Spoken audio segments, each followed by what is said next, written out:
Welcome to the show.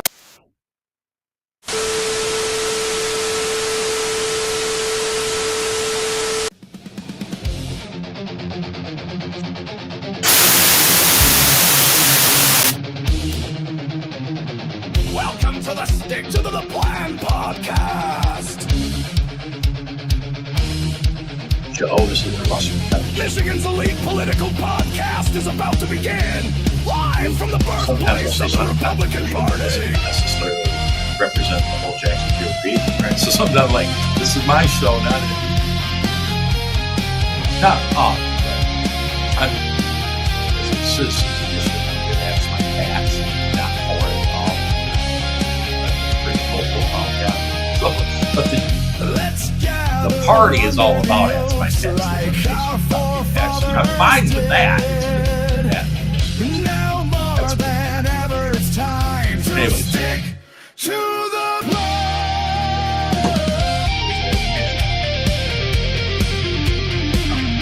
Oh, what about it? Right. There's a citizen initiative to do so, but it's got its problems. I'm way for it.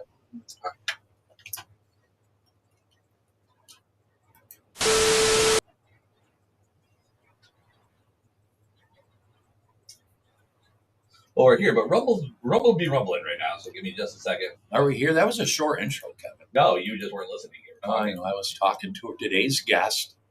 Yeah, give me a second. I gotta reboot the camera. They'll be able to hear us, but they can't see us. Here we are. It's another Monday, Kevin. It is another Monday. Guess what? I had a guest lined up kind of early, didn't I?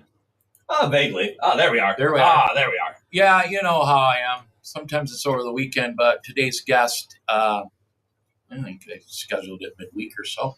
Yeah. So that's been like a couple weeks in a row. You've been on the ball. You know why? Because the candidates are rolling out. Yeah. And so it's easy to say, hey, let's get this person for a guest. Is your microphone broke over there today, Kevin? Yeah, I blame the Star Stripes and Straight Talk guys. I know. You haven't streamed in here since then, though? One time. Oh, you've been at the East Side studio. Well, we did a show last week. Okay, no, I'm asking you. You've done a lot of streams. You've been at the East Side studio, Yeah, not the East the Side downtown, studio. Yeah, not the downtown studio. Yeah, it's just easier because I can just roll out of bed and basically land in the computer chair. I was trying to. I really need to take that call, but If you want to take the call, you can. I can handle it. no, we'll man. Anyways, he'll answer later. We are here today. I wanted to touch upon before we introduce our guest. Boy, you got me my brain sidetracked there for a minute. But before we introduce today's guest and get out into the show, something horrific that happened yesterday here in Grand Blanc, Michigan. Some crazy guy crashed his pickup truck into the Church of Latter-day Saints, right? What's that called? The Mormons. The Mormons. And then shot a bunch of people and apparently had some sort of accelerant and lit the church on fire. You got to destroy the evidence. And anyways, 4 confirmed dead, including this guy. That's 5. But there's people missing. Really? I didn't know because that. the church burnt down, Kevin. Oh, yeah, of course. And they're going through the rubble of this. It's a massive church, the picture I'd seen. Yeah. And they think they might find more out of that. I was watching Fox News before I came here today, and they haven't found additional bodies yet, but there are people missing. So that's sad news. Gosh, we're going through that a lot lately. Well, it's a political violence thing. I mean, whether they face this in religion or not, I'm sure it'll boil down to a political violence, and that's an issue that needs to be. Yeah, it's starting to get out of hand. Yesterday, any of my news feeds, everybody's like trying to peg it. This guy's a lefty or a righty or whatever, and our guest is sitting right next to me. We haven't introduced him, but he had a point. None of that matters. It's people died, and apparently someone has a mental health issue that's extreme here. Mm-hmm. But I read an MWive article today that somebody campaigning for Grand Blanc City Council or something knocked on this guy's door, and he came out of the blue talking about how he hated Mormons. Oh. in the church down the road and all this. And then 2 weeks later, or whatever the time frame is, he went down there and did that. And I'm like, I didn't know we were supposed to be mad at the Mormons, or there was even a group of people that were mad at the Mormons. You had said that before the show, and it's funny because I've seen more, at least, talk about Mormons, and I'm like, I didn't think we were. Well, the Charlie Kirk thing happened in Utah, yeah, but, so that's been top of mind. I don't know. It doesn't matter really. Hold on, what's going on here? Sorry about that.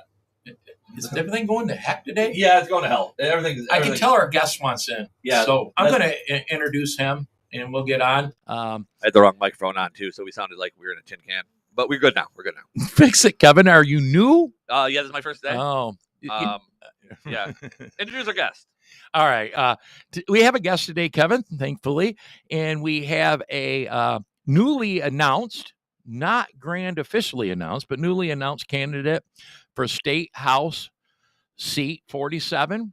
And we're going to talk about this late during the show, but that is a big portion of Jackson County and Washtenaw County.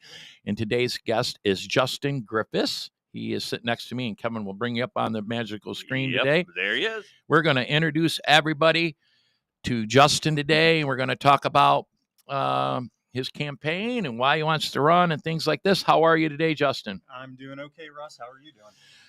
Okay, I guess. Yeah. Before we get into that, I would like to say, I wish everybody would send thoughts and prayers to the victims and the victims' family there. What a in the community and the community as a whole.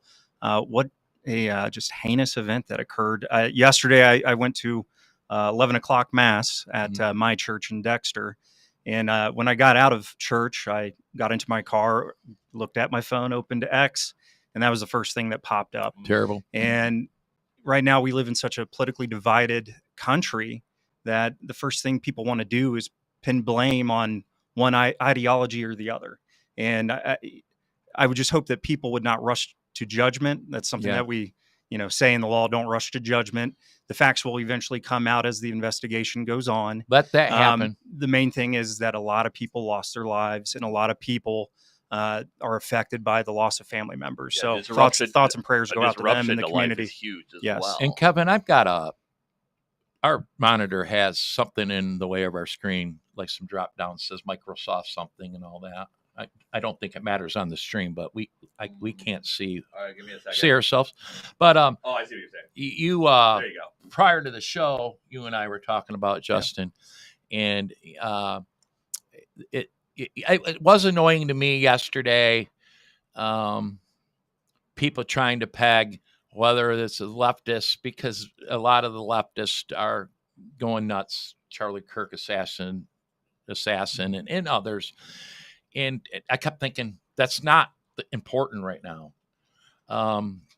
It really isn't. I always hate the assumptions prior. When something bad like that happens, there's all these pundits with their assumptions, and they even roll out, people who supposedly are experts in law enforcement. And I always think it's a bunch of horse shit. Why are you coming to these assumptions before anybody knows anything? Right. And a lot of them end up panning out.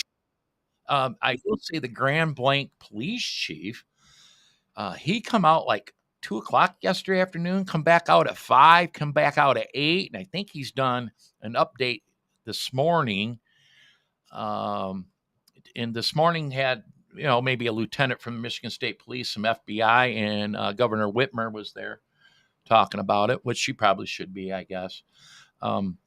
No, it's real bad. And Grand Blanc's like a small community south of Flint. But it's probably, Kevin, like a Brooklyn or something, right? I mean, everybody know it's probably a tight-knit community. Yeah, from what I understand, I don't think I've ever been to Grand Blanc, but I've heard a lot about it. So one of the interstates, I think, drives right by there. Like we drove by, like you say, I've been to Atlanta because the airplane exactly switched us there. I've been to Atlanta because I drove to Florida one time. We stopped at McDonald's. No one spoke English. So the layover was in Atlanta, but yeah, you're not really going to hang out in Atlanta. I don't know. But, yeah, it's like Chicago. Every layover I've ever had was in Chicago. I think I've probably been to a political event in Grand Blanc. I could lose track of the town. Yeah, towns. But, it is kind of sad, though, that if you believe in the Second Amendment and you want to exercise that right, I think now's the time to do that. Mhm. Call your church leaders, get permission to carry in church, just in case something like this does happen at your parish or wherever you congregate. You should exercise your right and protect yourself and protect everybody else. There's a video I agree. saw not long ago where someone was exercising that and stopped a shooting. Yeah, I mean, it's always the gun's not going to stop itself, and it's not the gun that did it. It's the No. person that's pulling the trigger, Mhm. and that's where Democrats always get it wrong. Yeah. Something like this happens, they always rush out, and they never let a tragedy go to waste. They always push for gun control Right. when the issue is a hard issue. What's wrong with the person that pulled the trigger that led to this loss of life? Right. I'm a gun owner myself. My guns are not violent. It must, and if people think, oh, we need to take away guns, I argue that all the time. I say, well, my guns aren't violent. Yeah, That must be a manufacturing defect. I've never had one go off in my house. No, I've never had my gun sitting on a table just up and kill someone. Yeah, it's No. the person pulling the trigger that commits the evil crime. I want to talk about a local church here that a handful of our members here at the Jackson GOP belong to. They have a citizens security group. So it's the people that attend their church. They're armed and assigned to watch doors and be out. And one of them's Judy, Kevin. Well, Judy of all people. she's unassuming. You would not think so. and then once services start, they lock the doors. They have for years. Uh-huh. But I will do. You mentioned something, Justin. If you have permission from your pastor or whatever board controls your church to carry, you can do so. So I know the law says within churches, but if you have direct permission to do so, you can. And I think a lot of churches have been doing that and will probably do that more. It's like liquor license establishments. If you have permission from the ownership, you can carry. It's one of those caveats or exceptions. Just by the statute itself, you're not permitted to carry or bear arms in a place of faith. But the way to actually get around that is to ask for permission by whoever runs the church or synagogue or wherever it is that you go. We ran into right after the Charlie Kirk assassination here at the Jackson GOP. I think that was on a Thursday, maybe it was a Wednesday, but I closed the Jackson GOP office until the following Tuesday. I've got seniors that are the volunteers. Better safe than sorry. And I've done this before over the years. Just to err on the side of caution. And so whatever, 4 or 5 days, some of them days we would have been closed anyways. And I'm in a chat group with these volunteers and explaining why we were closed. And it got some of them concerned, but okay, fine. But the following week, we had an incident here at the Jackson GOP office where two strangers come up and said, hey, we have permission to hang out here and blah, blah, blah, and put our volunteers in an awkward situation. Come to find out, they were full of shit. They had no permission. They were doing this in other suites within the building. And so the volunteers convinced me, which is fine, into installing a doorbell system where the door is always locked. They'd ring a bell. The volunteers would go up and kind of somewhat vet the people so that I don't have volunteers who are all seniors in that awkward situation. It was not a political thing that happened here. It was just some unwantable people hanging out in the building. But the problem is there's two businesses that run out of the same suite. Kevin runs a business out of here, and then there's an insurance group out back. And, and I've always wanted to be welcoming. I want people to come up here and check out this wonderful suite, talk about how to be a Republican, sign petitions that we have, and get involved. And so I was hesitant at first because I don't want that. Yeah. But I think now this happened in Grand Blanc. We're in a situation to where, unfortunately, that's where we're at, Yep. And I hate that. But I don't know. We were talking. We had a critical incident training in the building where the Jackson GOP is in a large office complex with a lot of tenants, and the security. We have armed security here. They offered a class. Hey, what to do if there's something bad that happened? We went down there to that, and we, in their eyes, are a target more than the girl that cuts hair down the hallway, or the temporary job service companies, or whatever's in this building. We are a target, and that's sad to me.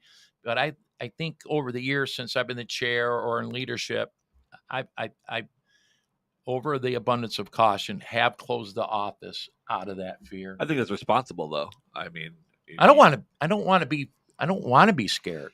I'm not, but I got to think about other people here. Yeah, absolutely. That's unfortunately the climate that we're in right now. Every day I wake up and I look at the news on my phone or on TV, and it's violence, usually by the left. And I go to bed, wake up the next day, turn on the TV, look at the news on my phone, more violence by the left. And the temperature just keeps getting higher and higher. We're in a pressure cooker right now.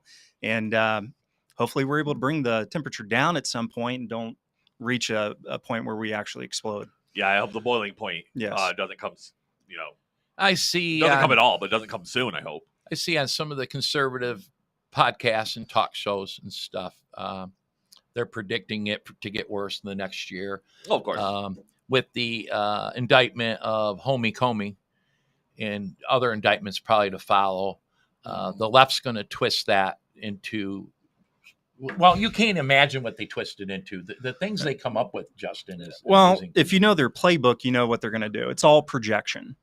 They say, this is all just politically motivated. Well, I'm old enough to remember when they arrested and charged everybody that dealt with Donald Trump. People that helped him on his campaign, like Roger Stone, the lawyers that try to help him, fight the 2020 election results. Look what they did to Rudy Giuliani. So, to me, that's the worst. When the left sits here and, says, oh, this is all politically motivated or it's retribution, and you keep hearing that word retribution. Well, what's it retribution for? That's what you need to ask them. If this is retribution, what's it retribution for? They started it. We're just trying to end it. And the difference is the people that the DOJ now is trying to charge actually committed crimes. Lying before Congress, that is a crime. Steve Bannon went to prison or jail for however many months because all he did was refuse to testify, ignored a subpoena. But I guess it's not wrong when the left actually, uses the tools at their dispense when they're in power, but God forbid a Republican do the same. An eye for an eye is what I believe. So if you're going to do wrong, you should be punished for the wrong that you do. They're very much do as I do, or do as I say, not as I do. Right. And they're weaponizing ideals that we use as defenses against us. The gun rights and things like that. But we interviewed and we know someone who went to federal prison for trespassing, misdemeanor trespassing over Christmas. Candidate for governor Ryan Kelly.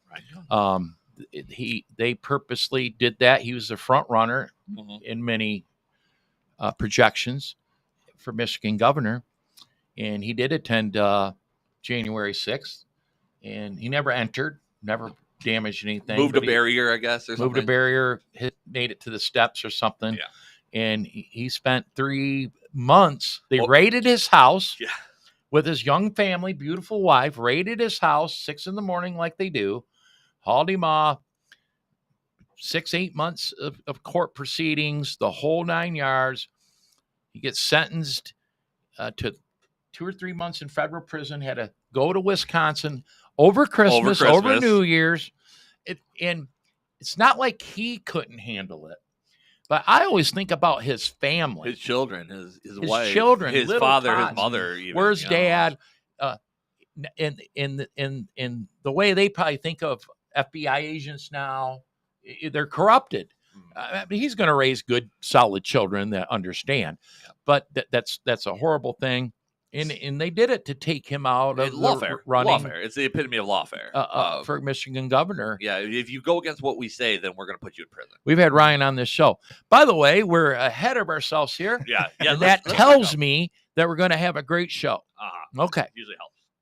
Justin, you are here today. Yep. You introduced yourself to me a week ago or so, coming to me as the Jackson County Republican chairman, that you were going to run for State House District 47. And I want to talk about District 47 in part of this. I think there's a little education. By the way, I never got those texts from you for those videos. I got they're all in Messenger. They're in text, but they're links. I didn't get anything from you. Is their phones not working? I don't know. Anyways, go ahead and introduce yourself. Tell us why you're running. Give us your background, why you're here. All right. Well, as Russ said, I'm Justin Griffis. I am running for the 47th district in the State House.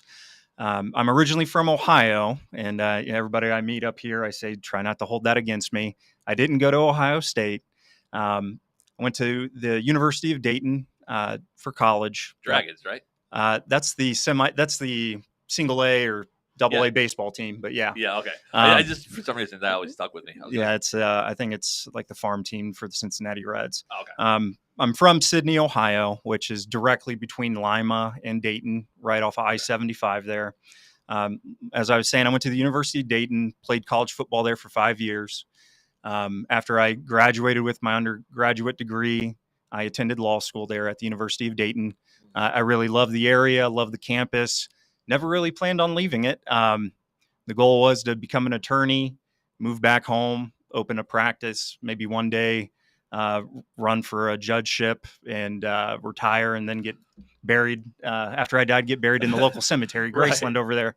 I ended up meeting my wife, my now wife, about 6-7 years ago. She was a basketball coach at Miami of Ohio in Oxford at the time. I knew of her because she was a stud of a women's basketball player at the University of Dayton. She's actually in the Hall of Fame, Athletic Hall of Fame at our alma mater. So she is the athlete in the family. And I followed her. She got a job at Marquette University in Milwaukee, Wisconsin. And at the time, I was a partner in a law firm in my hometown. So I was living out part of my dream. And I fell in love with her, decided to disassociate from my partnership, wound down my business, and then followed her up there, got reciprocity, and became a attorney in Wisconsin. We're now here 5 years later. We're here in Michigan. She's on the University of Michigan women's basketball staff. She's an assistant coach and the recruiting coordinator. When we moved, it took a couple months for me to get reciprocity. When I did, I joined the Jackson County Prosecutor's Office as an assistant prosecutor, and did that for about 6 months. And my health started to take a turn. Lost about 22 pounds in 2 months. Doctors didn't know what was going on. So I decided to step away from the practice of law. Since then, I've been good. And I think what it was a physical manifestation of my anger and just disappointment towards the criminal justice system in this state. Stress is a silent killer. Yes. And it's, prosecutors can only do so much. And that was my first time being a prosecutor. I did criminal defense for almost 9.5 years in 2 different states, decided to switch and become a prosecutor when we moved here. And in my 6 months, I realized, man, the system is really messed up here. There's rebuttable presumptions for fine-only sentences for misdemeanors. The felony sentencing guidelines that are supposed to be just advisory or suggestive are taken as gospel by felony judges.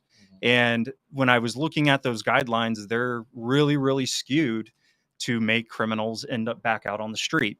So it felt like insanity. I was going in every day expecting to see justice be done, not seeing those results, but every day I would go in, hope for a different result. And that's what insanity is. You keep doing the same thing every day, expecting a different result, but the same thing happening.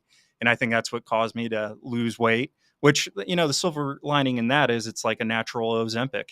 I'm getting lean and mean. I'm feeling pretty good. So, but Justin, you're an athlete yourself, though. You were a collegiate football player, And I was a football player. I don't know about an athlete. I played offensive line. So, I can do some things. I could push people around and, lift heavy weight, but I don't really have a vertical jump. And I remember a coach seeing me jump one time in the spring, and he said, well, we didn't bring you here to jump. You're here to move people. Yeah, you're not here for the basketball team. Yeah. So I just say I'm a football player. But yeah, I was sitting home one day. So I just quit a few weeks ago, about midway through August. I gave my 2 weeks at the beginning of August, wrapped up at the prosecutor's office middle of August. And my wife has been keeping me busy with honey-do lists. They have plenty of that to do. And so goes away. I've been doing a lot of painting and different things around the house. And on August 26th, I just happened to get on X or Twitter and was scrolling through, and I saw Libs of TikTok had posted a video from a state rep here in Michigan. Her name was Carrie Reingans. And in that video, she talked about how the Trump administration cracked down on the University of Michigan hospital network, was threatening to withhold federal funding if they continued providing puberty blockers and, just the type of stuff that goes with transitioning minors. And she was on there gender affirming care, or what she called it was safe and effective care. Oh yeah, I don't know that about COVID too. I don't know what's safe or effective about it, but well, it's effective. Temporarily, you got to keep taking it. Right. But and she was saying it was just like the Pied Piper of the people that are afflicted with mental illness. She's saying if you're a minor, the procedures are still legal here in the state. Call my office. We will help you get puberty blockers and safe and effective care. And she said the care you need. We will help you get the care you need. And I just, sat there for a second. And my first thought was, wow, what a demon. Like, what type of person wants to do that to minor children? I find it odd that you can't drink a beer until you're 21. A lot of states, you can't even buy a pack of cigarettes until you're 21 now. But you can go die for your country at 18, or what I would say, die for somebody else's country at 18. You can't vote for these people that are trying to push it. Yeah, but you're going to take a child's word about whether or not they feel that they're in the wrong body. And the name said it was Carrie Reingans. And I remember thinking, how do I know that name? And I looked her up online, and I saw that she, was my state rep. And I go, oh, that's how I know it. Her name was on street signs or on, yard signs around my neighborhood during election season, which is when I moved from Wisconsin. That's when we closed on our house. And I thought to myself, I'm like, somebody needs to run against her. And the next day, I believe August 27th, was the shooting at the Annunciation Catholic Church there in Minneapolis, which was perpetrated by a trans person. Yes. And, that person, come to find out, put things on bullets, which is now a common that's marker. The MO now. And it used to just be movies, like assassins in movies, and now it's everyone. Yeah, and also using, images of Jesus Christ, my Lord and Savior, as target practice. And True. And that news broke, and I was really upset about that. Yeah. And I kept hearing a Bible verse in my mind that night. And I'm not the best Christian. I can always do better. And I actually had to look it up. But what I kept hearing was, "And whom shall I send, and who will go for us? And here I am, send me." And I don't know how I knew that line, but I kept thinking about it that night. And I looked it up the next morning. It's Isaiah 6:8. And that day I decided I'm going to run for office, because that's the only way that things can actually change in this state and in this country. Right. So, that's when I decided to go introduce myself to the Washtenaw GOP. Yep. And then a few days later, I came down here and introduced myself to the Jackson County GOP. You called me on the phone. It's funny, I guess, in leading up to your introduction to me, and then we had a small event Saturday and introduced you to some people. By the way, everybody really liked what they heard and seen, so just let Good. you know. Leading up to that, we were the question around the Jackson GOP is, boy, we got to find somebody to run for state Senate to replace Sue Shink. There is a couple names running around, but no one's pulled the trigger. And I kept saying, Well, we got to worry about 47. No one ever worries about House seat 47. I was part of a campaign after redistricting in 22 where we had what I thought was a great candidate for that. Coming out of redistricting, I don't think we knew much about our districts. And we had a Senate candidate we were all in on. We were on a House candidate, 46. We were all in on. We had a lot going on. And that candidate lost. And we were doing some math, looking at numbers yesterday. She didn't lose by that much. Not a lot of resources were put into that race. And you and I will talk privately, my opinion on that now in hindsight. But then in 24, a Republican candidate surfaced and never introduced themselves to either one of the GOPs. I never seen a yard sign anywhere for this candidate. We did some research yesterday. Chris Barrett, our chief of staff, looked up their campaign finance. 0 raised, 0 spent. Okay, so we didn't have a candidate. There was a candidate. I don't even know why the person would have ran. You had to obtain the signatures, put some effort into this. So we had no candidate. And so everybody's focused recently on that Senate seat to replace Sue Shink. And I kept thinking, and the reason being the Jackson County Republican chair, but I live in District 46, but I told you before, yeah. I look at 47 across from the lake I live on is the beginning of District 47. I kept thinking, what about that? So when you called, I was like, oh my God, I hope we found a guy here. And then we met one-on-one with our candidate recruitment chair. And here we are a week later on the podcast. So I'm happy you're here to introduce yourself. We're all getting to know each other a little bit.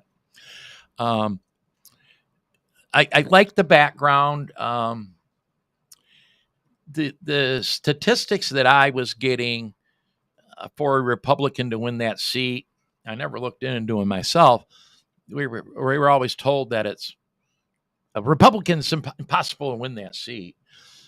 Justin, I'm telling you, the numbers that Chris is coming up with and what we're looking at, no, it's not.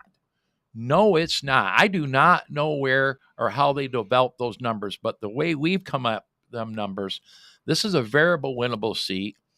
It's an important seat. The candidate herself is more radical than even most Democrats. And Kevin, did you get that, by the way? All right. I didn't get anything so from I need you to either Google, right. What's her name again? Carrie Rangans. Carrie Rangans. Carrie. Yep. Or go to her Instagram. We need to play that video. We do need to find it. It is on that her video. Instagram. It's I think it's Rangans for state rep. And it's R. Oh, it's probably right on her page. It is. Yeah. Rangans. Got her. Give me a second. I'll pull it up. So in I will tell you about her. So she's been our state representative for 3 years now. I met her one time. There was a legislative gathering that the Jackson Chamber put on back in the fall, and all the reps and senates were, and that's the first time I'd ever seen her in Jackson. She don't come around here. She hangs out with her voting base that wraps around Ann Arbor. But as Kevin's finding that, I want to talk about what District 47 is a little bit. It covers, I think, 5 townships in Jackson County. Some of them are partial. So partially Summit Township, all of Napoleon Township, all of Columbia Township, all of Norville Township, part of Grass Lake, including the village of Grass Lake. Then it goes into southern Washtenaw County, and partially the way they gerrymandered the district connects up into Dexter. Mm-hmm. We'll bring up the map too. I was trying to find the map when We'll also bring up the map. And I always thought that the district covered more Washtenaw than Jackson, but in area wise, it doesn't. It's about the same. Mm-hmm. I think population wise, of course, since it does encompass the southern and let's see, the western portion of the city in Ann Arbor. Population might be change that. But I every time I look at that map, Justin, I think, well, that's rural Michigan, rural America. Nothing but farmland and just great small communities that are represented by this person who does not represent the vast area of this district. And they gerrymandered this to very liberal leaning Ann Arbor to encompass the southern and I guess the eastern portion and northern. I know how this works. So we have Grass Lake in Jackson, and over the years we've watched, and I don't blame them, people from the Detroit metro area move to these better, beautiful communities. I don't blame them one bit. They commute, an hour to work, but they bring their, they want a different way of life, but they bring their bullshit with them. Yeah. And they change our politics. They try to overtake our village councils, our townships. And that's happened in Saline. That has happened in Dexter. Kevin and I have family in Dexter. That's just the people born and raised in Dexter. They're just good old country boys, minding their own business. But what a beautiful place to live. Oh, it's very nice. It's when I think one of my sisters came up to visit with my mom. Actually, beautiful little village. My younger sister who lives in Boston, and me and her were on different sides of the political spectrum. Mm-hmm. But she came up with my mom to visit last year when we first moved. And I took them there to the Dexter pub right downtown. And she said, this town's a lot like Stars Hollow from Gilmore Girls, you know? It is a very lovely town. It actually, if they call it a village, the village of Dexter is a cool little town. I do agree. Yeah. But, Michigan's full of those kind of towns. Mm-hmm. The village of Brooklyn, every time I go to the village of Brooklyn, which you hopefully will be representing in Columbia Township. By the way, here's the map. Yeah, well, we can take a look at this. These maps suck. By the way. I had a hard time finding the map. I actually found it on your opponent's page. Does she have the better looking map? Yeah, the best looking map I could find. Google the map, they'll give you like 7 different versions. And you can't read none of them. Over like lapping, and you can't read them. But, so, yeah, and I don't know if the viewers are going to be able to see. They should be able to. There's one that kind of shows the county. So, but if you go over here, okay, I'm wrong. It's the eastern portion only of the city of Ann Arbor. Yeah. Because that's a little bit of the north, but that's a little at the far north. That's a different district south of the city, right? Mm-hmm. So we're talking the eastern portion of the city, and then up there would be actually, is that Dexter there? Yeah, the little squiggle line. Is that what they're trying to cut out there? The Dexter? Yeah. The Scio Township. That's the city of Dexter is completely in the district. Lima Township. What towns are in Lima Township? Fantastic question. I live in Lima Township. It's the outskirts of Dexter until you get into Chelsea. I see. Okay. And then I'm super familiar with the Chelsea area. Mm-hmm. And I'm not unfamiliar with any of this. I'm born and raised in southern Michigan. I do know Jackson County really well. If we go to the line, which it says Norval Township there, mm-hmm. that line there would be the county line. Norval, there's nothing in Norval. The village of Norval exists of the township hall and I don't know, maybe a library. Yeah. And then half of Grass Lake, that includes a map I looked at includes that they cut it out to where you get the whole village of Grass Lake. Great, cool rural community that is getting inundated by the left a little bit because it's a beautiful place to live. And then I live in Leone. And actually, it shows the lake right cut in half, pretty much. It is. So, Kevin, you're the only one in this room that's familiar with my house, which right I do have one of the best views on Center Lake. But I stare across the lake into the district, into Napoleon Township. My wife always says, I can see Napoleon from my house. Remember Sarah Palin saying you can see Russia. about Russia from her house. But all of Napoleon and south of that is all of Columbia Township, right? Yep, and I can scroll down there. Columbia Township. That all the way down to the Cement village City. Of Brooklyn. Yep. And then what gets me is how they cut into part of Summit Township to the west, which butts up to the city of Jackson. Right in here. So that would be Vandercook but it goes way west, almost to the village of Horton, Kevin. That's what I was looking at, and that's confusing. Is that as far as west you can show me? That's what That's the I'm line trying there? to pull it up right now. See if I can't back up. And I don't that's know- as far as the map goes. Well, Okay, there's the line right there. So, So I'm assuming that's the county line. you know what I'm going to do when I get home? I want to look at the full map of Summit Township to see what's excluded and included with this township, Sorry. with this district. But it looks like the majority of Summit Township is represented by 47. What's weird is Summit Township is not even noted on this map. Yeah, that That's little weird. jig-jaggy square south of the city. That's Well, Summit. Summit Township is a little weird portion of the world. It's weird cut out.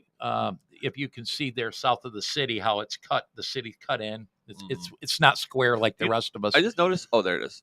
Okay, yeah, because it's weird in Leone Town, like Leone Township, like butts right up to the city, and the Summit's like right in the middle. So Leone doesn't butt up to the city. We're separated by Summit, and then it goes in the city. It's really weird in that area.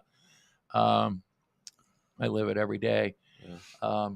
But anyways, I'll see if I find a the better reason map, why I but- wanted that map brought out, because I think since redistricting in 22, people forgot that we are represented, Jackson County is partially represented by a Democrat, an extreme Democrat. Mhm. We get into our, even active members, I could tell they weren't aware because we've never held that seat. They think, oh, Kathy Schmaltz covers Jackson County, or Sarah Leitner. Well, Sarah Leitner only has the western portion of the county, and then her district runs way into Calhoun, all the way to Kalamazoo. And we always think of Kathy, but we can't forget that a big chunk of our county is represented by a Democrat, and we need to go after that. Yeah, and it's a radical Democrat at that. Have you found that? You know, I got her Instagram. Which video? I'm gonna pull the her Instagram up, and you just let me know which video. yeah, when I seen it, I knew exactly which one it was. 1 second. Let me send it over to you. All right. Yeah, this is her. Ooh, she's Instagram. active, huh? Boy, we could probably have a whole show with That's the why crap I was like, coming out I of don't her know mouth which one. And I mean, she hangs out with Bernie. Michigan. Still my budget, freedom of speech, Constitution Days, Bernie. Boy, we got to find this. Yeah. I think Justin's looking for it right now. Mhm. Yeah, if you can find it. and Michigan, Michigan Republican anti-health budget. Uh-huh. I think we're probably way too far Gender in. affirming care. Oh, right here. Let's watch that. Gender affirming care. Affirming care. Let's see what we got. Let's see what else we got. Even if this is it, let's see what we got. Why? What? Why? The lunacy. I called it lunacy. Clown show. Mm-hmm. Oh yeah, Sick. definitely a clown show. Sick and evil. While this is pulling up, I'm gonna. I'm switch this thinking back the over. people in District 47 would prefer that you leave our children alone. I mean, it should be everyone, but You would think so. oh dang it! I just lost it again. Michigan Republicans anti-health budget. Is that what you're looking at? I don't know. You're the one that pointed it out. There's one that says gender affirming care. Gender affirming care in Michigan. yeah. Okay, yeah. Let's pull that back up then. Sorry, it made me log in, and I didn't want people to know my password. All right, let's turn the sound down. This is Oh, it. look at her hoodie right there. You know, Protect. What does protect the hoodie say? protect trans kids. Huh. Oh, jeez. Yeah, for anyone listening, it's State Make it Rep worse. Carrie Ryan Gans here. I am recording a video today to talk to you. Well, I don't know why else you'd record a video. This is who's representing a big portion of Washington, Jackson County.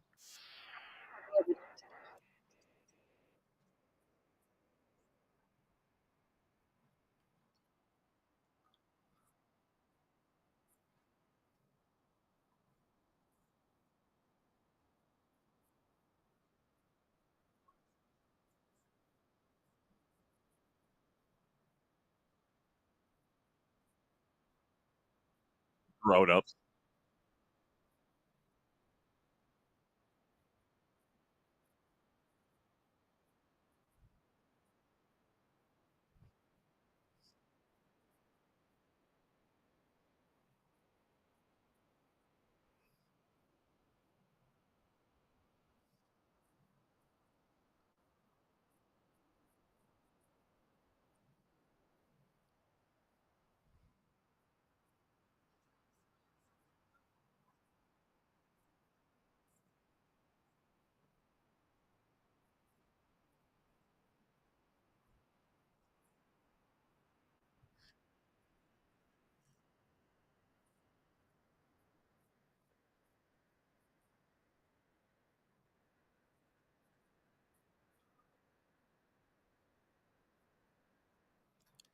As a candidate, don't say anything. Really, you crazy bitch? Yeah, no, that's nuts. Really? There was that.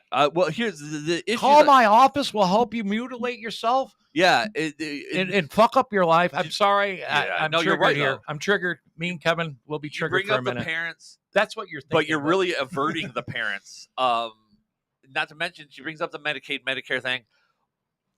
It really irritates me. It's like, okay, so that means that they were attempting to use taxpayer money Right. to fund this. Right. Oh, okay, so you're going to lose. Additionally, Yeah. Regardless, additionally or in a minuscule amount, it doesn't matter. My taxpayer money shouldn't go to mutilation of children.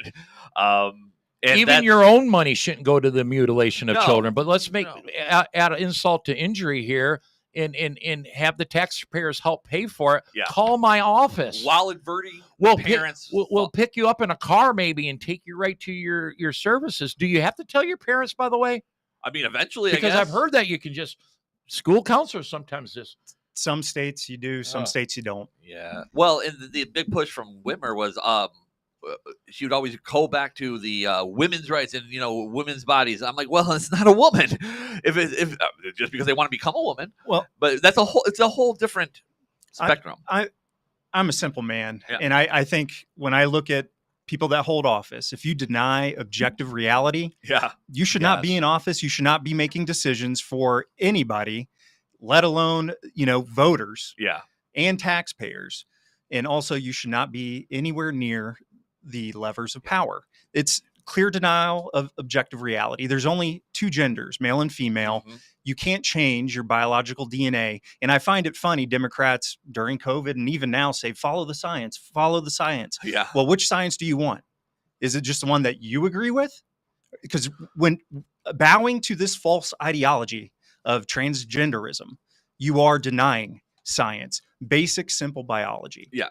Justin, I said something the other day at our meet and greet, common sense, and you added. Yeah, my line was that what I want to do, just listen to the statement that we just heard from my state rep, right? Yeah. The Democrat Party that used to be the party of JFK is gone.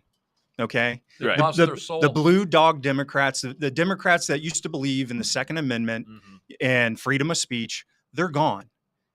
Just listen to RFK Jr. I didn't leave the Democratic Party. The Democratic Party Yeah. left me. Yeah. Go to YouTube, play clips of Bill Clinton in the 90s Oh yeah. and his wife, Hillary Rodham Clinton. Listen to what they said in the 90s. Nowadays, if you say the things that they wanted back then, you're considered an extremist, alt-right figure. Right. It's the people that are extremists are on the left. And what I mentioned when I gave a speech this weekend is, as a trained lawyer, I look at evidence. I use common sense and sound reasoning. Right. Mhm. If I were to be elected, we would get to common sense. We would get rid of this type of nonsense. Yeah. This lunacy. Yeah. Let's get rid of the liberal nonsense. Let's get back to reality. Let's get back to common sense. I'm supporting a person for Governor Tom Leonard. And Tom Leonard, one of his campaign messages is we got to get a handle on mental health and mental health care. And I know a lot of people on the right. Yeah, we're in a building today. I think the majority of the tenants are counselors, mental health, and sometimes it's a money grab.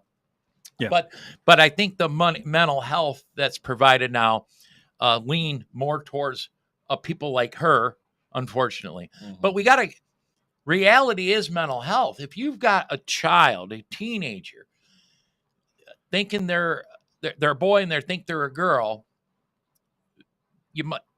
Okay, we all grew up with tomboys. We all grew up with tom girls. We get it. Mhm. But the parents need help too. Their Yeah. mind ain't good. If you're allowing your children to play in this unreality Right. of life, but then you've got leaders like this. Yeah. People who are literally making laws. They're lawmakers. They're She was talking legislators. directly to children The kids. children. because it's on Instagram. Not even too. the parents. She knew to go to Instagram for it. Sure. I have Instagram. I've never been there. That's Other than why- to find her video. If you have a Facebook, you have an Instagram. That's why I called her the Pied Piper. I like that. That was good. She's the Pied Piper, the mentally ill. You're going to avoid their parents, people that should Yeah. be making decisions Mhm. for them. Sure, And you're going to say, call me directly, call my office directly. right. To me, that's evil. Kevin, And- when you were And growing I'm not up, trying to say maybe I don't know the lady, Yeah. but the fact that you did that, to me, that's an evil action right Right. there. And to go back to the mental health thing, Oh, yeah, when I grew up, we had tomboys. yeah. We Yeah. also had, a boy that may be more effeminate Yeah. than Yeah. normal. But in the last 10 to 15 years, it's now changed It's a mutilation. because big pharma and the medical industry in this country realize yeah, we can make money off of this. We can make money off of Jeez. mental Even illness. sicker. We can create permanent patients Yep. because you can't change DNA.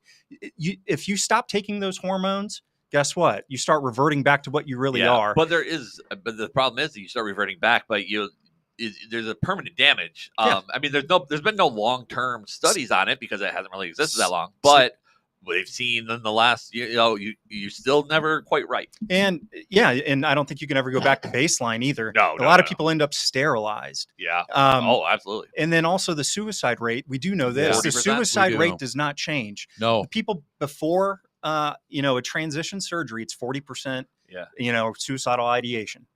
And then at post-op, it's the same 40%. Yeah. So obviously that's not the answer. What is ill is the mind. Mm-hmm. And that's what they need to, focus on. How do we get this person better in their head? Right. And to me, if we just brought religion back too, I think turn to Christ. And I hate that we live in a world where as soon as you bring up Jesus Christ or Christianity, Mhm. people scoff.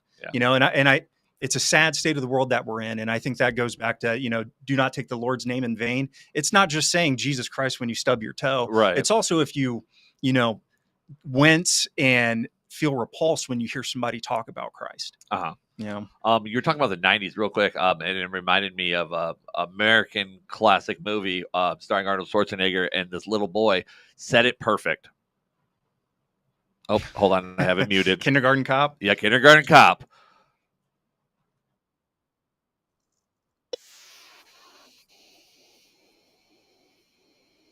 That's a child. Yeah, it's a movie, but that's literally little kids know this. So there's a meme that's 6-8 months old, Facebook or whatever, and Twitter, and it shows the old school mom and the old school daughter in an old background kitchen. Mommy, I think I'm a boy, and all she says, "Well, you're not." Yeah.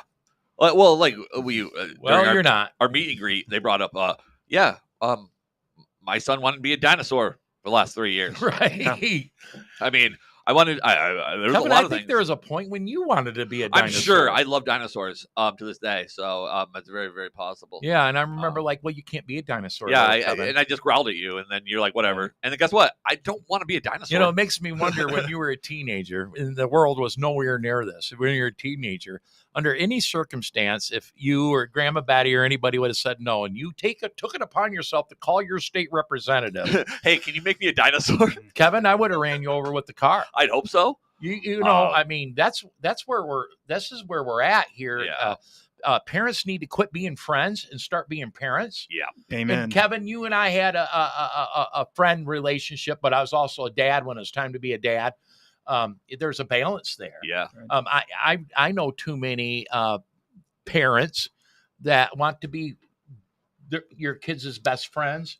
And It's fine to be friends, but I mean, you also got to be a parent, like you said. It's, right. And matter of fact, if your best friend, if you're a teenager and you're thinking this way, you don't have a best friend if they're agreeing with you on that, if you ask me. Yeah, it's either, your parent is suffering from toxic empathy. Yes. We have a problem with that in this country, toxic empathy. Or, some of these kids, it's because, their parent, it's Munchausen syndrome by proxy. Yeah. Their parent is projecting an illness onto them. Yeah. And I brought this up during the meet and greet. The fact that like you see all the time these videos of, I have 4 trans children under the age of 8. And I'm like, No, you don't. You the odds created of that are right. Well, look at all the children in Hollywood too. Yeah.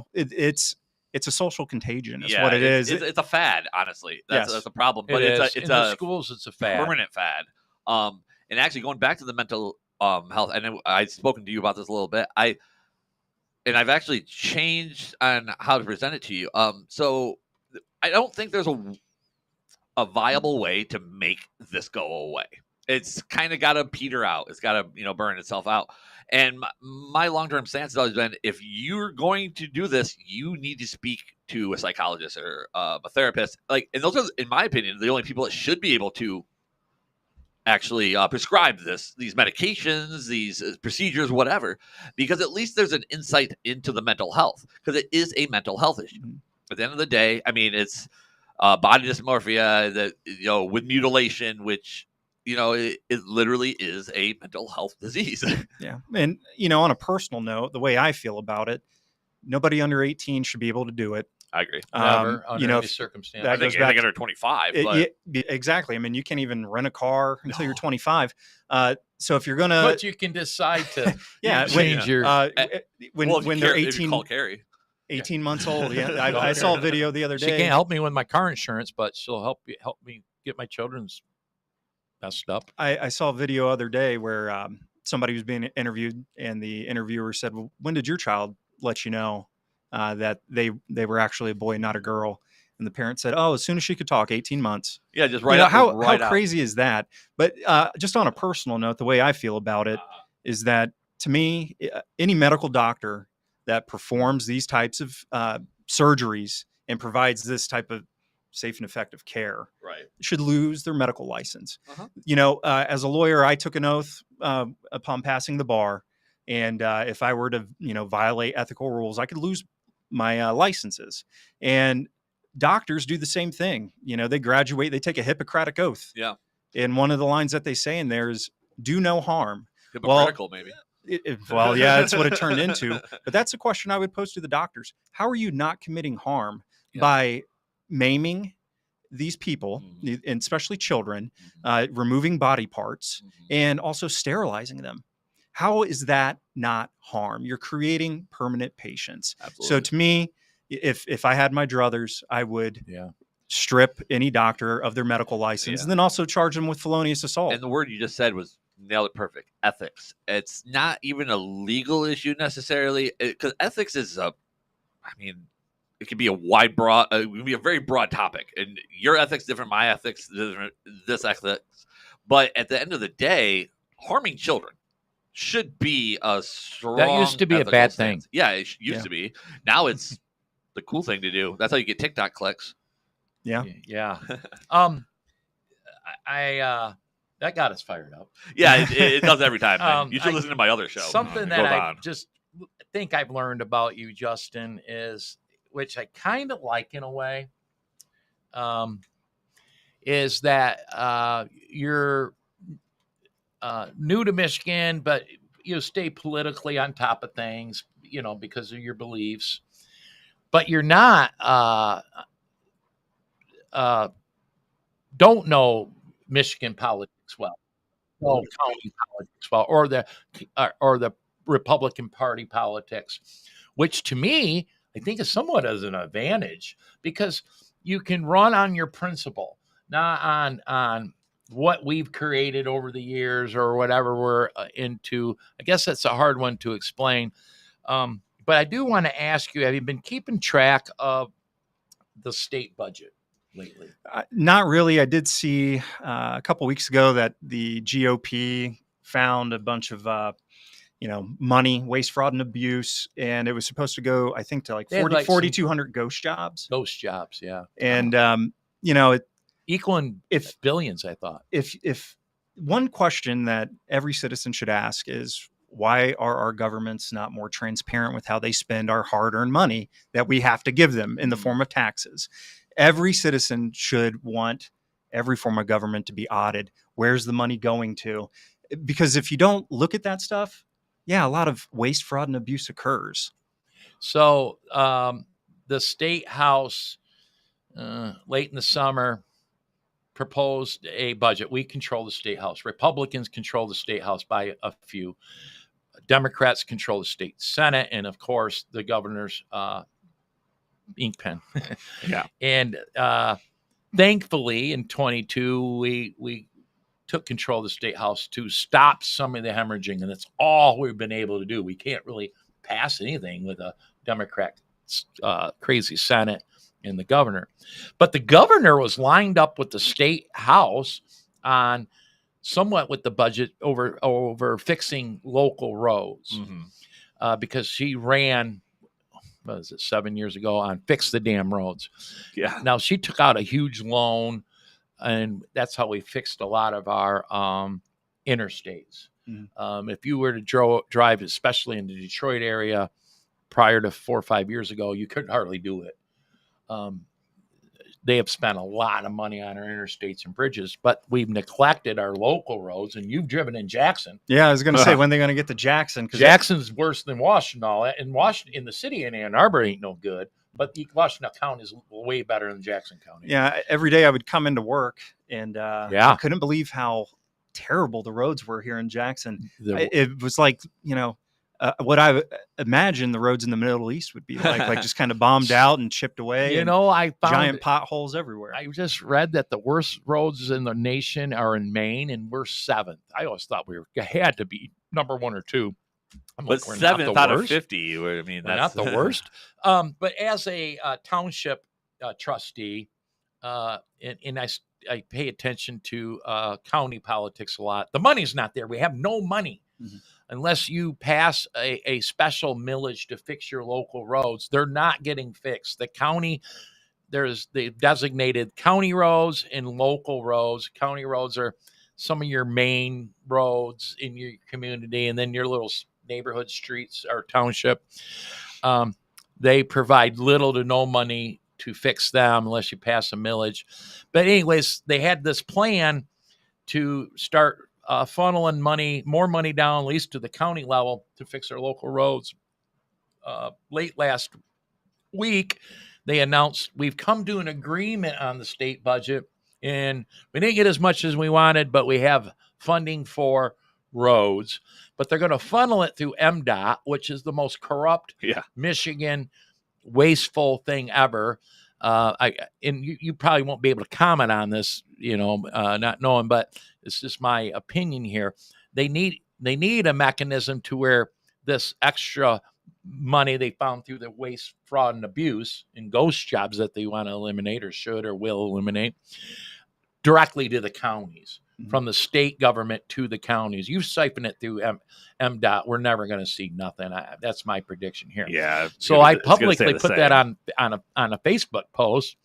And my favorite state senator, Kevin, who's that? Jonathan Lindsay. Jonathan texted me, Russ, there's a deal, but it's not passed. It's not over. So I love Jonathan. People out there thinking that they haven't passed the new budget. They will pass it this week. There is a deal in place. But Jonathan was like, hold on, Russ. We're not done negotiating here. Pump the brakes. Pump the brakes. I mean? So we haven't passed the state budget. They have till Wednesday is the 1st. Yes, Wednesday. I expect they will, but I hope they modify some of that. But Republicans were successful at calling them out on the ghost jobs. And they're going to pretend like they got rid of the ghost jobs. They're still going to exist. Yeah. But the budget's a problem. How else are you going to launder money? Yeah, it's just so they use those ghost jobs as slush funds. So you add all these jobs that don't exist. That's extra money, and that's slush funds that they can put in the MEDC or any other corrupt crap they got going on. It's just interesting state politics. By the way, we are rated the worst transparent state government in the country. You cannot FOIA the governor, that's Secretary of State, or Attorney General. You had said that before, and that they do not have to. And I think maybe the legislators. I think it was Kevin Kajewski, Kievsky, whatever. I think he was the one that brought it up. I think last week. Yeah, and I didn't know that, and that to me is egregious. That should raise red flags. Yeah, it should raise a red flag. But they reelected our governor. But it's beyond that. You need state legislators saying, "Be serious about transparency." Even at a local level, I got elected, and I'm like, "Hey guys, this is small beans, but why isn't I would be prior to the meeting, and they'd give me a packet an inch thick." Every dollar, everything that happened. Well, the agenda they'd give to the citizens was just a page. I'm like, well, why doesn't all the citizens have the access to the same packet. And you should have seen the look on their face, like, "Oh, what do you mean? We've never done that." And I was able to pass providing that whole packet on our website leading into the meetings. So people, that's called transparency.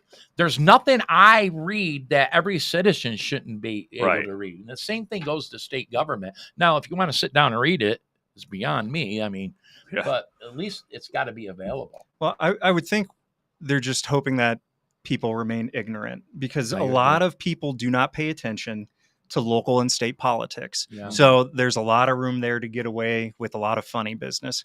A lot of, just normal people only vote during presidential election years, Right.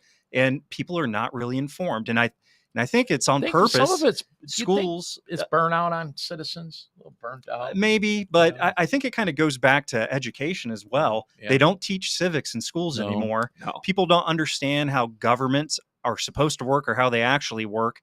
And if that's an easy way to control people, if you keep them in the dark and keep them ignorant, they're very easy to be controlled. So I think it's on purpose. But that's very alarming and should raise red flags to people. People should want to know, if I pay taxes, what's that going to? Why do my roads suck? Why do my roads suck? That's one of the basic things that government's supposed to do is, just provide for the safety and general welfare I'm a of the big community. Kevin does another podcast with John Wilson, Straight His- Talk with John Wilson. No, it's Jackson. Yeah. And he's big on essential services. Anything outside essential services, he will call out, why are we spending money on this? Why are we spending money on pickleball courts? Why are we spending money on walking paths? Why are we, all this stuff, essential services for the citizens of the community, public safety, roads, because roads is infrastructure that helps create economic development. You don't Right. need to go out of your way to give huge tax breaks to have a large corporation come to your community if you have everything there that they need, those essential services. And the whole state needs to go back to that. And I know it's impossible to, in a large state government, to, your impression of essential service might be different than mine. More than likely, they're probably a lot alike. Yeah, I would say But- more alike than different. But we do need to go back to our basics, man. We just really do. And it's funny you talk about in the dark. And I'm surprised you and Kevin are near the same age, maybe a year apart.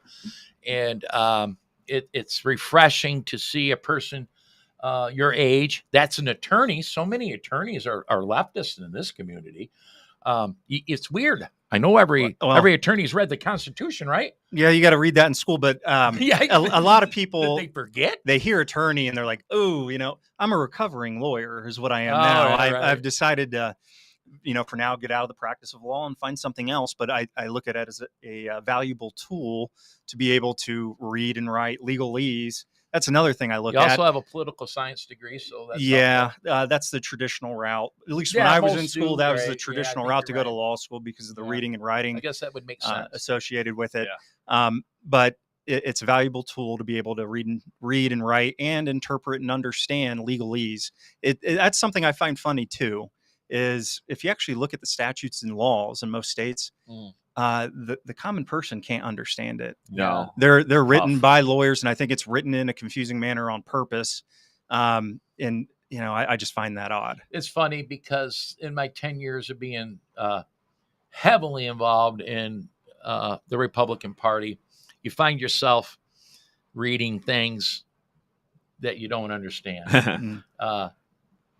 State law, local ordinances, our bylaws are partially written by people that know law. And after a while, you do start to catch on to the flow or what it is. But Kevin will tell you, the more I think I know about law, the more trouble that I get myself in. Yeah. Well, It's not always well, the good. problem is that they change, laws change and things like that, but they're not altered correctly, so they start contradicting themselves and counteracting themselves, and that's the issue I have when I read a lot of legislation. It's like, well, it says I can do this, but also says I can't do this.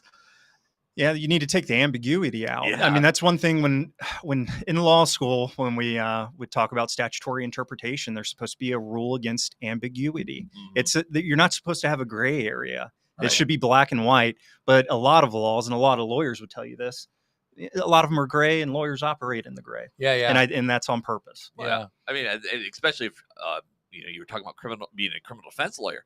It's like a lot of times that gray area that's your edge. That's your Yeah, it gives you something to argue in front of a Exactly. jury. Yeah. exactly. We should talk about a little bit back with the prosecutor's office. Do you feel that since you were a criminal defense attorney, end up in Michigan, and the first job that you took was the first time ever being in the prosecutor's office, and I ran into attorneys before that say I'm a better prosecutor, assistant prosecutor than I am criminal defense, or vice versa. Do you think that if that ever came back around, you don't think you'd go, whether you have problems with Michigan laws and Michigan judges or Jackson County judges, and we can be It's careful much more there. friendly to the defense in this state. Yeah. Do you think that's where you drew lines, said, well, I'll never go back into prosecution again? Do you think? I just got tired of the system as a whole. Right. When I went to law school, I wanted to become a prosecutor. My name's Justin. Part Oh. of that is like, to find, I think one of the interpretations is like one that wants justice or something like that. Yeah. And sense. I talked to my local prosecutor when I was going into law school. I tried to get a clerkship after my first year and to work for the prosecutor's office. And he said the best thing for you to do would actually be to work for a defense attorney. That way you can understand how a defense attorney looks at a case and how they strategize and build defense around a case. And I went to work for a high profile in our area, high profile defense attorney. And I really just fell in love with that side of the law. Right. And in my mindset, I am conservative. And my mindset is I got to go up against the government. I got to call out the government when there was overreach. I got to afford people their constitutional rights. Right. And once I had moved here and I had the opportunity to become a prosecutor, I decided, I'll do that. I kind of got tired of dealing with clients and their unrealistic expectations with Sure. stuff because I'm not somebody that candy coats things, and I don't blow smoke. I just call it like I see it. Right. And I tell people like it is. Here's your options. Here's what I think is best, but you're the one that decides your case. That was always my spiel as a defense attorney. So I decided to become a prosecutor when we moved here. And Yeah, because as an attorney, you could have went anywhere when you moved to Michigan. You Mhm. probably could have found any law firm, or anything. Yeah. So you had to make a decision. Hey, let's try this prosecutor thing, right? Yeah, and it wasn't actually- like the first job that came around. right. And I think the first job I interviewed for was to be a magistrate in Washtenaw. And I think didn't get it because I didn't really know Michigan law. I took a shot, got turned down, but you don't know unless you try. But yeah, I could have done anything. I could have worked for defense attorneys that I met during pretrial conferences.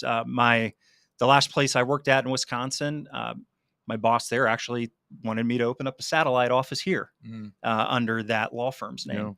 And I decided to become a prosecutor. Within 6 months, got even more disillusioned with the criminal justice system. Let me ask you something, Justin. Yeah. If you would have been a criminal defense attorney in Michigan, wouldn't the Michigan laws played into your better out? I think so. Sure it would. Yeah. Sure it would. And that's because of restorative justice measures that have taken place in the state. It's a defense attorney's Wet dream. wet dream. Yeah. Right. You said it Now before I think could. about it, Yeah. yeah. But as a prosecutor, it's a little different. And I don't know the daily routine of our elected county prosecutor. I know her relatively well. I love what she does.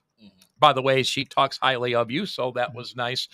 And matter of fact, She's a great prosecutor and a great person. but I think about the grind she has to go through every day, and I know that her job's probably administrative in a way, and but all you guys at the prosecutor's office, day in, day out, just the same old. People think it's like LA law, and it's it's not that glamorous. It's nothing glamorous No. at all. Matter of fact, the office over there isn't even that glamorous. I found that out the hard way because I don't come from a family of lawyers. My mom worked in a factory for the majority of her life, bartended, waitress. My dad worked in a factory. He would do construction on the side when I was a little kid. So he was always working. So you understand. Yeah. And so I found that out the hard way because, some of my favorite movies are legal thrillers, right. A Time to Kill. I love Shawshank Redemption. A Few Good Men, The Rainmaker. And I learned the hard way, hey, it's not that glamorous and really not that fun. It's a lot of reading and writing. And every once in a while you get, but I decided to get into criminal law because you're a courtroom creature. You get to litigate cases. I loved being in front of a judge most of the time anyway. And I love being in front of juries. The way that you win a case or you lose a case based on the facts. Right. It's plain and simple. So too many times as a criminal defense attorney or prosecutor, you never get in front of a jury. And so, have you been in front of a jury many times? I have a winning record in front of juries. I'm actually 3-2, so 3 wins, 2 losses. A lot of cases do get resolved. Sure they do. Just because most of the time, the client did it. So you just try to mitigate circumstances and work out the best plea deal that you can. And then, sometimes they don't want to take a deal and you take it to the box, as they say. You got to take it to the jury. I'm wondering if, so let's say when you get elected, I'd like to put it that way. Now you're in Lansing, and there's a ton of stuff a state legislator has to deal with coming all the time. But I think every one of them up there has, my ultimate goal is to change this. Would you say that your ultimate goal when elected would be to change the way the criminal justice system is set up? If you could do that in any way, is that where you're at, or is there more broad? Is it? It would be one of my goals, Russ. Right. To go back to the restorative justice measures in this state, it is set up for people to get fines instead of jail time when they are charged and convicted with a misdemeanor. There's a rebuttable presumption for a lot of misdemeanors to be, hey, pay $100 and you're out the door. Yeah.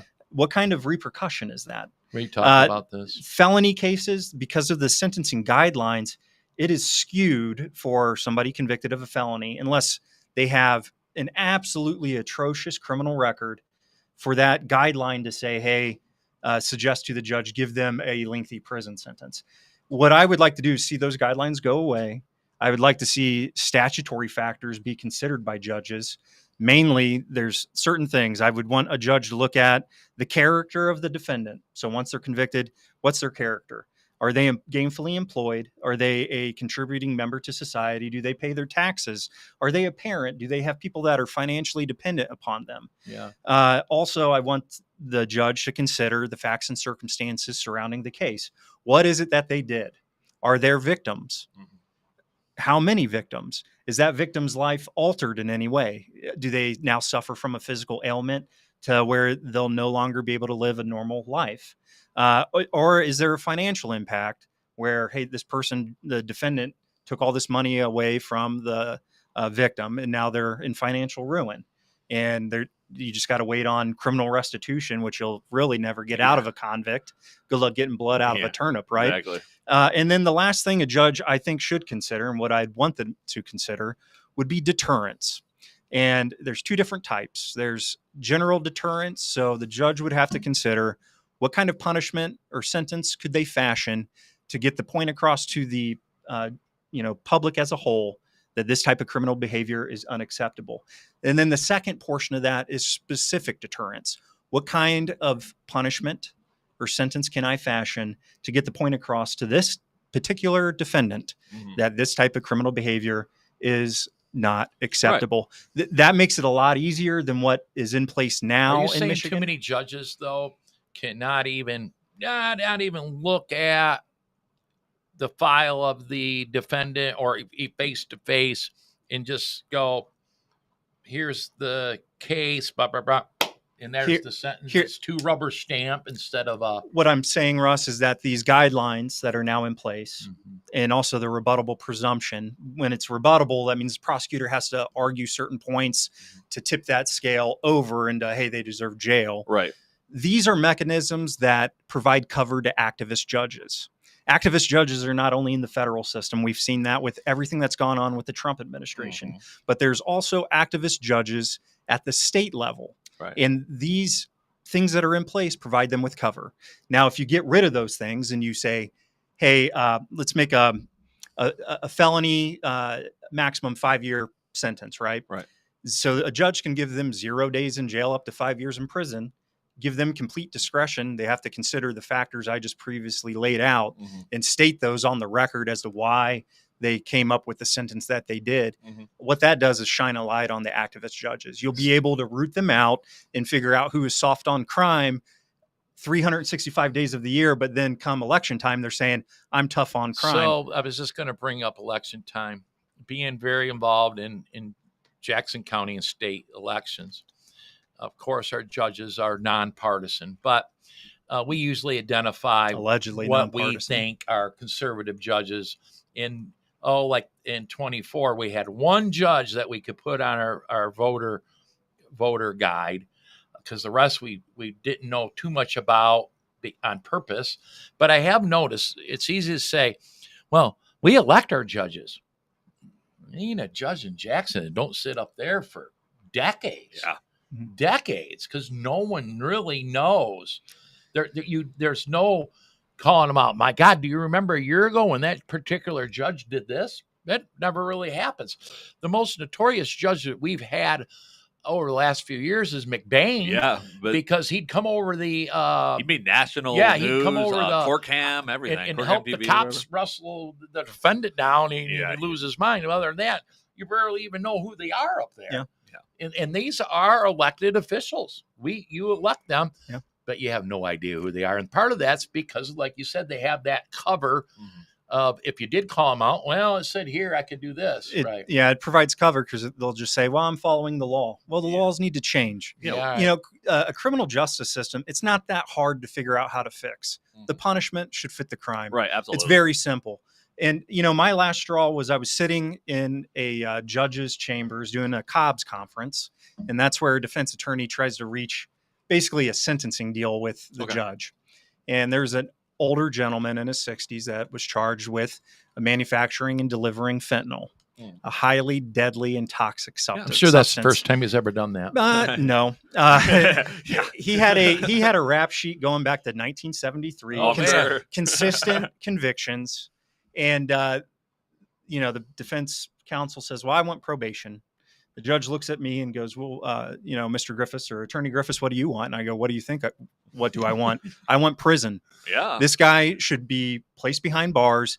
And if it was up to me, he would live out the rest of his natural life behind bars and then be buried under the prison. Right. Because think about how many lives he's affected by pushing that poison. But the judge said, I can't do that. I think I'll just give him a year in jail. That is woefully unacceptable. That was the straw that kind of broke the camel's back with me. And I just decided, with the weight loss and everything, probably best I don't do this anymore. But to go back to what I want to see done, one, the statutory factors for sentencing. I also want to see mandatory prison sentences for people that are convicted with manufacturing and delivering controlled substances. Yeah. You have to show that there are consequences to criminal actions. You're not really going to get rid of the problem by giving people 17 tries at probation when rehabilitation doesn't work. And I can tell you firsthand, again, 9.5 years as a criminal defense attorney, 6 months as a prosecutor. I also have family members that ended up in the system and they didn't rehabilitate either. Yeah. So how do you deal with that? Well, you just got to nip it in the butt. The people that are caught peddling the stuff, straight to prison. Cut that if it's tank, and just off the top of my head, if it's cocaine, give them 3 years in prison. If it's fentanyl, I would say 15 years in prison. You make it to where people don't want to commit the crime. That's how you get rid of the problem. And just look at Jackson. Every day I would pull into the parking lot.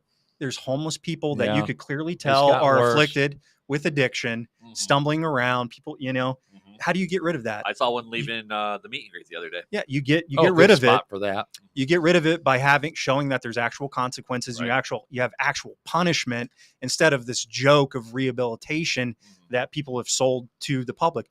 It's not that hard of a problem to solve. It's just people got to want to solve it. And if you think mandatory sentences are extreme, well, I'm sorry, but extremism in the defense of liberty is no vice, in moderation in the pursuit of justice is no virtue. And so you got to go hard. Are they? So I'm a former corrections officer. And of course, before becoming a corrections officer, you get your feet wet in criminal justice. And it's called deterrent and removing the threat from society. So you have a fentanyl dealer. You need to remove them from society. Yes, it's punishment. Punishment has to be there. But where's the how many people are walking around on the street that just seen a judge that have been a threat to our society? Well, we have to take that more seriously. Here's the problem, Russ. Everything's inverted in the criminal justice system. You'll hear a defense attorney and you'll hear judges too say they'll blame society for the reasons why the criminal committed the criminal act. Yeah. That's wrong. Yeah. Why not just punish them for their action? Everybody knows right from wrong. I don't care what the circumstances are, why you did what you did. Every bit of trouble I've ever been in my life, I knew I was doing wrong when I did it. From the get-go. And like retail thefts are treated like speeding tickets anymore. Good luck going to Jackson Crossing, that strip mall, without seeing a theft occur. It happens almost every day over there. And all that does is hurt the business and then hurt the people that want to buy from that business. It gets to the point where the retailers aren't even calling law enforcement once they get one because it doesn't do anything. Yeah, it really doesn't. The number that we had to deal with at the prosecutor's office was astronomical, and they would get a slap on the wrist. And by slap on the wrist, I mean, hey, give them a $50 fine. Well, that's their 15th retail theft. They'll be back in here with their 16th probably next week or in 2 weeks. And that's going to plug the system. That's going to make stressful situations. Let's make it less about making money off people that it's not going to pay the fine anyway, and make it actually about accountability. Put these people in jail and make them face the consequences of their actions. And that's how to go back to our parenting discussion before, that's how you are as a parent too. You don't just let your kid do whatever they want. Right. You got to punish them a little bit and try to teach them, hey, that's not acceptable. Well, we need to take the gloves off, quit coddling criminals, and actually show them, hey, there's consequences to your actions. Well, and with the parenting thing, and it's something that just popped in my head, is it goes right along with what you're saying, is if you have 3 kids, sometimes you have to punish each kid differently. Right. Sometimes the grounding one kid works, but sometimes you have to, spank the other kid or take the games away, whatever is going to be most. So if you don't have those, if there was just a set guideline that you all have cookie cutter. Cookie cutter. You said 3. I had 3 sons. Yeah. All 3 of you are pretty different, Kevin. Yeah, a little bit. And now there was times though I'd punish all 3 of you at the same time, so you'd police one another. Yeah. But for the most part, punishing Dougie would have to be different than punishing Kevin. Yeah. If there was a guideline here, well, this is what we do if this offense happens. It has to affect them. You have to take away something that they care about. Matt's a whole different ball game when it comes to punishment. That's why you get rid of the guidelines, because a square peg isn't going to fit into a round hole. Yeah. You go to those factors that I laid out. You look at the character of the defendant, and part of the character is, do they have mental health issues? That you need to take that into account. Why did they do what they did? Are they facing financial hardship? Yeah. But you don't make it to where it's usually skewed. You're facing financial hardship. It's because of the addiction that you have. Right. Yeah, that doesn't help. And that's usually just an excuse, not a justification. Well, it is an excuse. It's never a justification. It is. Right. We have to wrap this up. I do have some appointment today. We do at 5:15. It's just around the corner. But I do have some announcements I'd like to make. There's a lot more to talk about. I do want to tell people of Jackson, Washtenaw County, anybody listening, you're all in on this. I'm all in. And especially right now it's dangerous for Republicans. Yeah. It's not something that I want to do, but I feel like I have to do. Somebody needs to step up. I like the fact that it's a calling. You're not exactly. Growing up, I'm a 90s kid, and I've always heard the silent majority. Well, ladies and gentlemen, it's time for us to not be so silent anymore. Mhm. It's time for us to get vocal. It's time for us to get active. It's time for us to participate. We need to get into, get our politicians into office. Yeah. We have to get our society back. We have to get our country back, Yeah. because we're going down a very twisted and dark path as a country right now. Mhm. And yeah, And this it's state's just a at the calling. this state is at the forefront of that dark, nasty path. We're at the forefront of that. We need to get good people into Mhm. office, and if you'll invite me back, I'll more than happy to come You'll back. be back. I'm sure And we'll have you back. I wanted Maybe I'll be more educated next time. I am trying to learn about Michigan politics you here. hang out with but me. You're gonna learn real quick. I'm wise enough to know I don't have all the answers. Only a Hey. fool thinks that. That's it. Maybe a little bit of not knowing it all might be for the better. I was in a conversation today with someone who was like, maybe there's something to that. Like, not know our bullshit as a party, and just you're just running on what you think is the best, your principle. So That's there's how it something used to be. refreshing about that. Yeah. I did. So you're all in. You've told me you're all in. I'm trying to book your calendar up as much as possible. Yeah. We have an appointment today. We have an event we're going to go to late in October. You'll be at our next executive committee meeting. I think it's October 9th. We usually do a speaker series. We're not doing it this month leading to the meeting, but I'm fitting you on the agenda to introduce yourself. So executive committee members, anybody wants to come to our meeting can have an opportunity to meet Justin. And you don't know this yet, but I have another one that I want to talk to you about. Our precinct delegates meet once a month, and our secretary and precinct delegate chair wants you to come introduce yourself to them. And I know if your schedule is open, you always say yes. I've already learned that. Yeah. We're kind of like that, the movie Casablanca, it's the beginning of a beautiful friendship. Every time you reach out to me, Yeah. I just say, okay, I'll be there. That's what you got to do, though. I mean, Yeah. There'll be a lot of opportunities to meet Justin. I promise you that, especially here in Jackson. And the phone call I missed was the Washtenaw Conservatives. But I'm sure as soon as I get them in a loop, your calendar is going to fill up fast, because I think they're going to try to fill you up as fast as I am. Yeah. But that's a good thing. Yeah, most politicians aren't out there meeting the people, and that's the issues we run into. Yeah, and that's something I brought up this weekend. A lot of people forget how they got into office, and that's through the people that elect them there. A lot of people, get to the place that they want to go, whatever office they want to hold, and there's a lot of hubris involved. And I'm somebody that I would rather show humility than hubris. I think we need more politicians that are more humble public servants. And I think that's something a lot of politicians forget. You are a public servant. And Karen Wooten just posted, I don't know necessarily what this means, but I think it makes sense to you, maybe, Russ. She said, an LDD, so I can Lincoln Day dinner. So I can note to those in his district. He has told me he Okay. will be attending our Lincoln Day dinner. I didn't get Karen, that. I have not received his payment yet, but I'm sure we will. So Lincoln Day dinner, executive committee meeting. I think you'll hit our PDs. Washtenaw, there'll be a lot of opportunities to meet you. And I just want everybody to know that it's not like you're going to be on our podcast and not see you no more. All right. You're all in. I'm all in. I think others will be, and we'll be getting you out and about. And we got a long ways. You got to figure, people. The primary for this isn't until August of next year. And we're hoping there isn't a primary, And then from August to November of next year is the general election to try to take, what's her name out? Carrie Reingens, yeah. That person. That The lady. lunacy. Yeah. Let's get back to common sense. Right. But I got to throw Common some sense, not announcements nonsense. out here. I've been messing with my paperwork. But yes, our Lincoln Day dinner, the Jackson County Republican Party Lincoln Day dinner, is October 25th, jxngop.org. For all information, we had ads that are available to purchase, table sponsorship, table purchasing, There it is. seats, all that. We come up with one over the weekend. So the Jackson GOP is going to be a Turning Point USA Jackson County hub. They are calling themselves Gen R.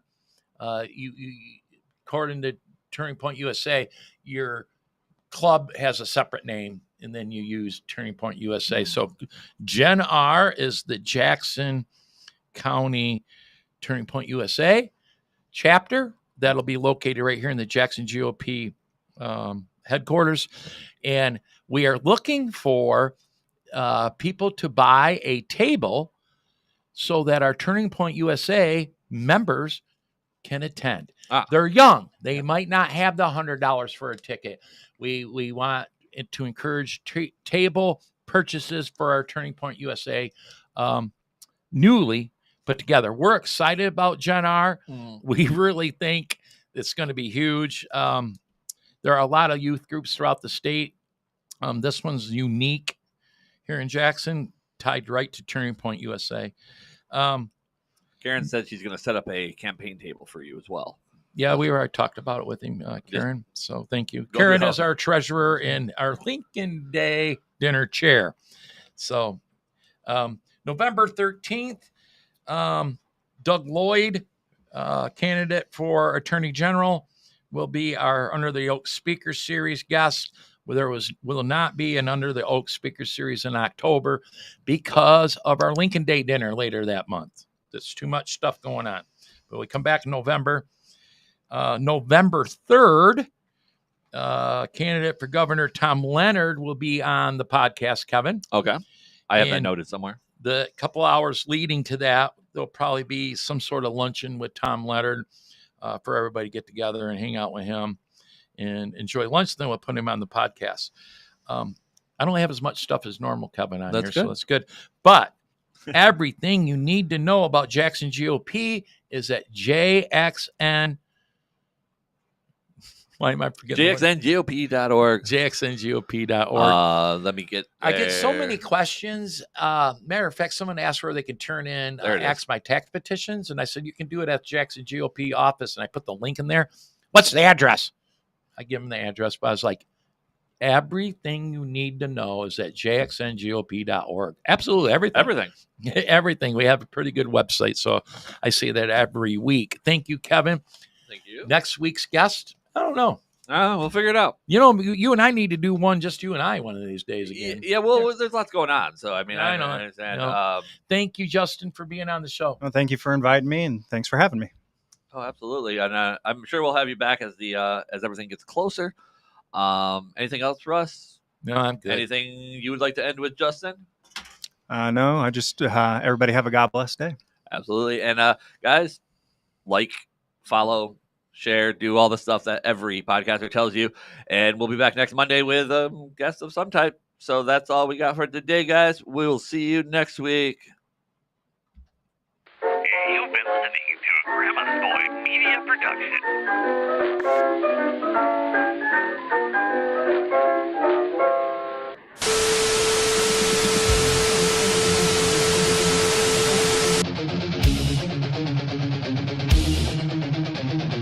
Welcome to the Stick to the Plan podcast. Michigan's elite political podcast is about to begin, live from the birthplace of the Republican Party.